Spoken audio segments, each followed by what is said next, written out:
आज मवियाची बैठक होणार आहे। मात्र त्या बैठकीआधी काँग्रेस सुद्धा अंतर्गत एक महत्त्वाची आणि मोठी बैठक घेणार आहे। विधानसभा निवडणुकीच्या दृष्टीने जास्तीत जास्त जागा पदरात पाडून घेण्यासंदर्भात कशा प्रकारे आपल्याला चर्चा करता येईल या सगळ्याबाबतची कोर कमिटीची ही बैठक असेल।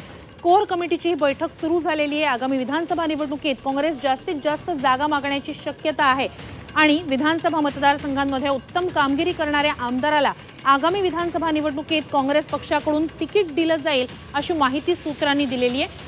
महाराष्ट्रातल्या 21 मतदारसंघांमध्ये काँग्रेस आमदारांची उत्तम कामगिरी असल्याचं निदर्शनास आलंय। काँग्रेस हायकमांडकडून केलेल्या सर्वेत 21 मतदारसंघातील आमदारांची कामगिरी चांगली नसल्याचं आढळलेलं आहे। त्यामुळे त्या आमदाराला पक्षाकडून तिकीट दिलं जाणार नाहीये। यासह अनेक महत्त्वाच्या मुद्द्यांवर आजच्या बैठकीत चर्चा होणार आहे।